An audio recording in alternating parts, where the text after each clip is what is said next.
जब से यह देश आज़ाद हुआ है तब से लगा करके अब तक भारत समाज में कुछ शोषित वर्ग भी रहे हैं, जैसे महिला हो गई और बच्चे हो गए, एससी एसटी कम्युनिटीज हो गई, जिनके लिए स्पेसिफिक इंस्टीट्यूशंस का गठन किया गया। आज पार्लियामेंट में एक अलग ही डिबेट छिड़ी हुई है, जिसको सुनकर आप बिल्कुल भी चौकन्ना नहीं होंगे, क्योंकि कुछ रीसेंट ईयर से ये डिबेट चल ही रही है। तो इसमें एक बिल टेबल किया गया है श्री अशोक कुमार मित्तल जी के दौरान, जो कि एक राज्यसभा मेंबर ऑफ पार्लियामेंट हैं। उसमें कुछ मेन की राइट्स की बात करी गई है।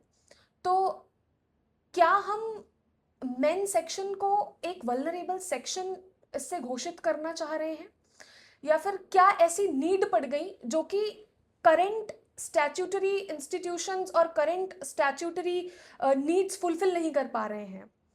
तो I am very much honoured by joining advocate Sapna Kaushik ma'am once again in the channel.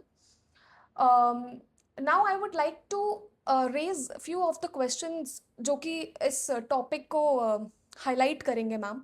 Right. First question ये है कि ये जो बिल है, इसके प्रोविजंस, इसके प्रावधानों में जाने से पहले मैं एक आपसे बहुत फंडामेंटल क्वेश्चन पूछना चाहती हूँ, जो कि रिलेटेड है कि ऐसी कौन सी परिस्थिति आ गई है और कौन से ऐसे सिग्निफिकेंट चेंजेस इस सोसाइटी में आए हैं जो कि इस बिल का गठन, आई मीन इस बिल को पास करने की मांग कर रहे हैं।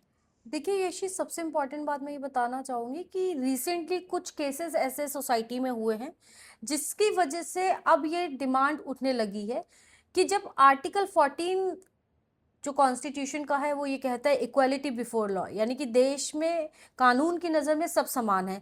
तो महिलाओं के लिए अगर महिला आयोग है, माइनॉरिटीज़ के लिए भी आयोग है, तो पुरुषों के लिए भी मेन कमीशन होना चाहिए, पुरुष आयोग होना चाहिए, इसकी डिमांड हो रही है।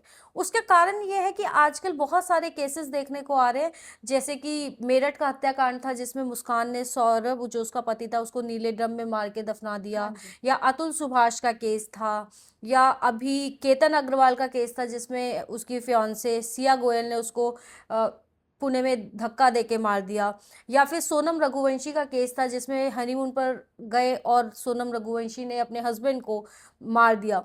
तो ऐसे बहुत सारे केसेस देखने को आए।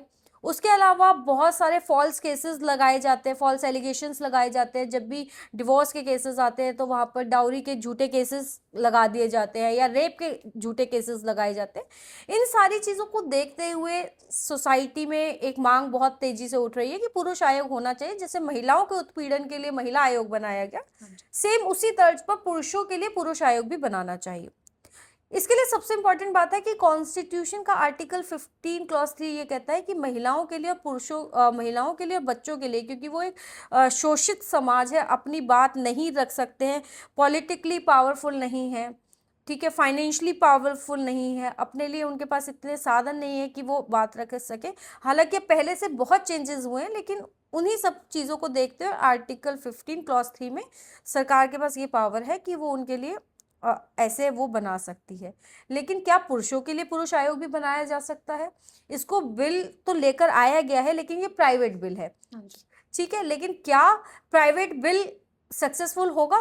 क्योंकि कोई भी बिल अगर संसद में लेकर आया जाता है तो उसे कानून बनने के लिए कुछ चरणों से गुजरना पड़ता है, कुछ स्टेजेस होती हैं।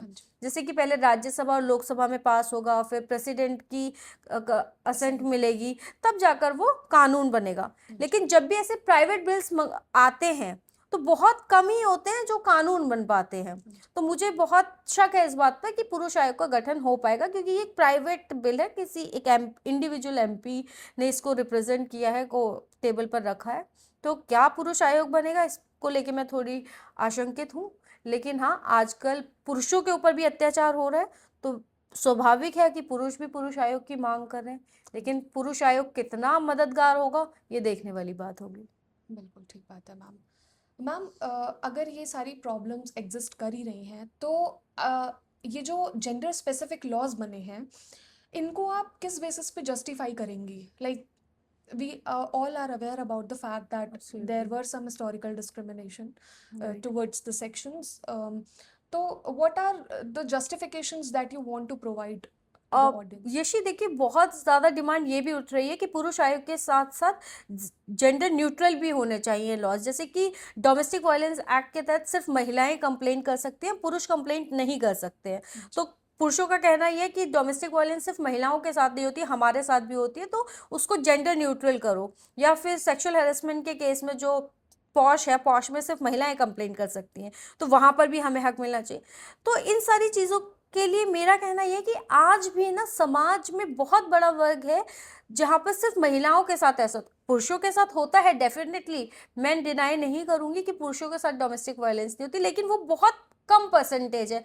महिलाएं फाइनेंशियली इंडिपेंडेंट हैं, सोशली पावरफुल हो रही है, पॉलिटिकल पावर भी महिलाओं के पास आ रही है, लेकिन फिर भी आज भी ये रेशियो बहुत कम है जहाँ पर पुरुषों के साथ अत्याचार होता है एज कम्पेयर टू वेमेन। क्योंकि मैं देखती हूँ वो महिलाएं जो फाइनेंशियली इंडिपेंडेंट है वो भी डोमेस्टिक वायलेंस का शिकार होती है अपने घर में।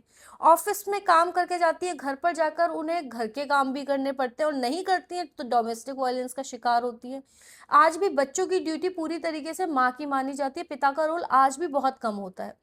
तो पुरुषों के साथ डेफिनेटली हो रहा है, लेकिन महिलाओं का आज भी सेक्शन है जो बहुत ज़्यादा डोमेस्टिक वायलेंस फेस कर रहा है। तो अभी भी हमारा समाज उतना परिपक्व नहीं हुआ है जहाँ पर हम लॉस को जेंडर न्यूट्रल कर दें। तो अभी भी महिलाओं को सुरक्षा की ज़्यादा ज़रूरत है।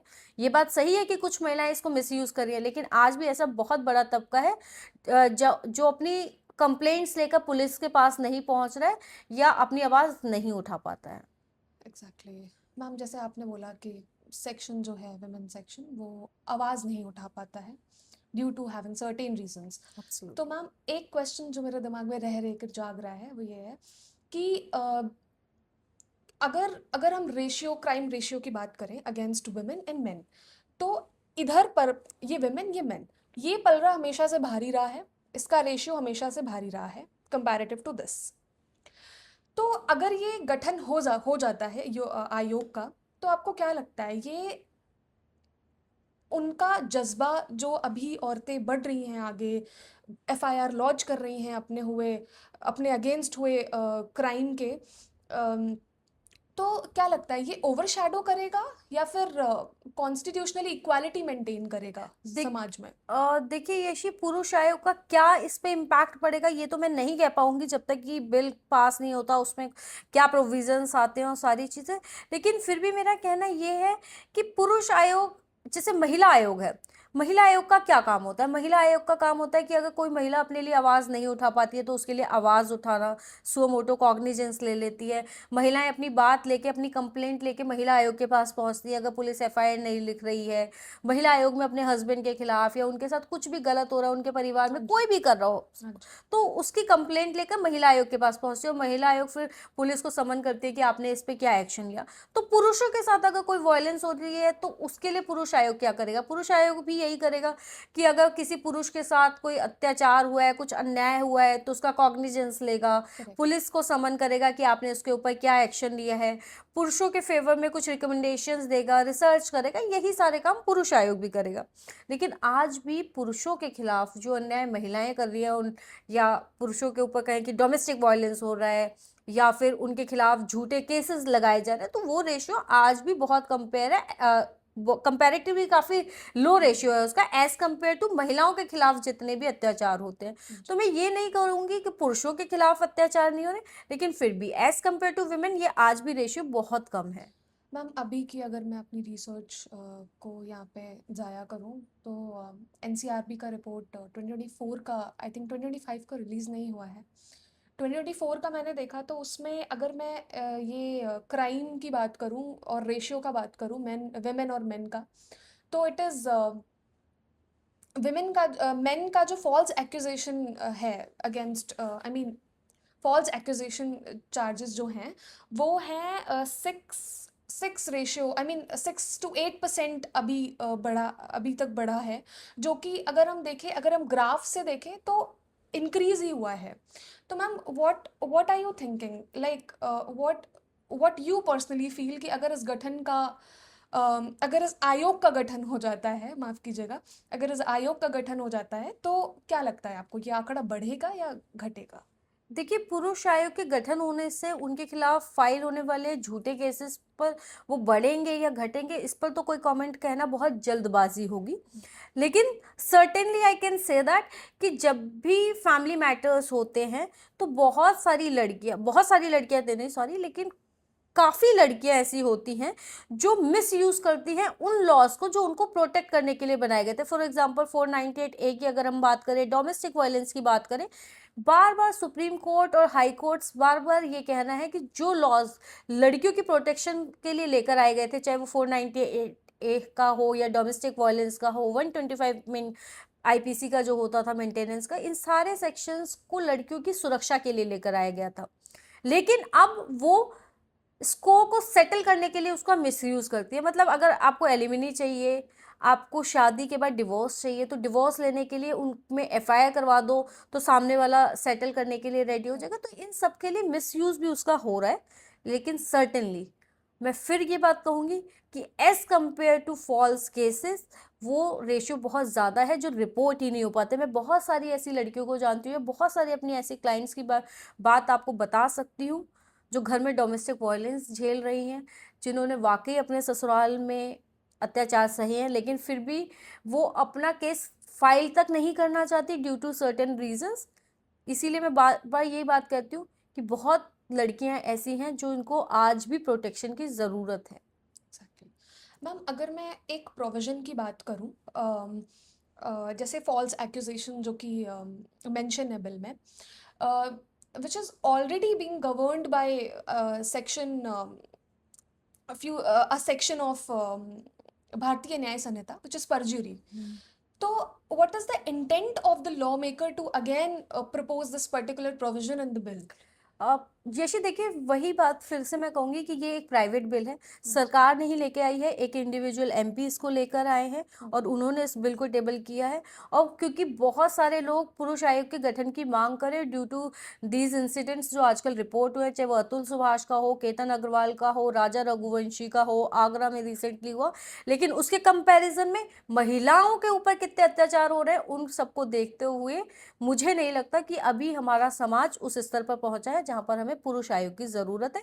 उसके लिए ऑलरेडी देश में बहुत सारे कानून में प्रोविजंस हैं जो गवर्न करते हैं कि अगर किसी के ऊपर कोई झूठा केस लगाया जाता है तो उसके खिलाफ एक्शन लिया जा सकता है, या फिर अगर किसी का मर्डर हुआ है तो उसके लिए ऑलरेडी देश में कानून लागू है।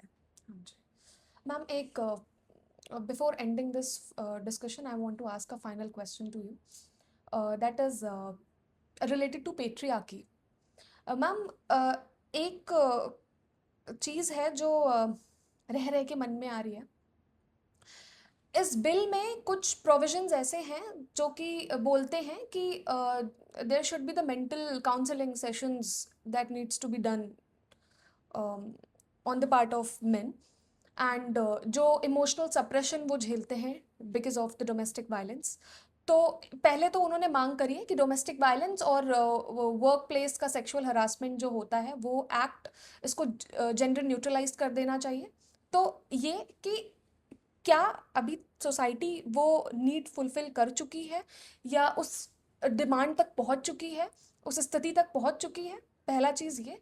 और दूसरा चीज़ ये मैम कि पेट्रियार्की क्या सिर्फ विमेन को अफेक्ट करती है या फिर मेन को भी? और ये देखिए पेट्रियार्की सिर्फ मेन को या विमेन को मैं किसी एक उसको नहीं कह सकती, क्योंकि ये समाज की कंडीशनिंग ऐसी है ना, अगर किसी भी चीज़ को, चाहे वो कोई भी चीज़ हो, अगर उसका कोई भी गलत प्रभाव है तो वो किसी भी एक सेक्शन पे नहीं पड़ेगा, वो दोनों सेक्शंस पर पड़ता है। तो यहाँ पर इस चीज़ का प्रभाव महिलाओं पर भी उतना ही है और पुरुषों पे भी है। जैसे कि महिलाओं को पढ़ लिख कर क्या कलेक्टर बन जाओगी, घर के काम सीखो। आज भी महिलाओं को उतने मौके नहीं दिए जाते, और अगर मौके मिलते भी हैं तो उनको घर पर आकर भी उतना ही काम करना पड़ता है। महिलाओं को ज़्यादा मेहनत करनी पड़ती है खुद को प्रूव करने के लिए। तो ये डिसएडवांटेज महिलाएं झेल रही हैं। दूसरा डिसएडवांटेज पुरुष भी ये झेलते हैं कि उनको हर हालत में कमाना ही है, और अगर वो महिला से कहीं भी ज़रा सा भी पीछे रह गए तो वो डिप्रेशन में चले जाते हैं कि मेरी पत्नी मुझसे ज़्यादा सक्सेसफुल कैसे हो सकती है। तो पुरुषों को, अगर पुरुष अपनी पत्नी को आगे बढ़ाना भी चाहता है तो समाज उसे बढ़ने नहीं देगा। हम्म। तो ये पुरुष और महिला दोनों को ही झेलना पड़ता है। This is very psychological in terms कि आप र- कैसी अपब्रिंगिंग। राइट, तो इसका साइड इफेक्ट जो है ना वो दोनों ही पक्षों पे पड़ता है, चाहे महिला हो चाहे पुरुष।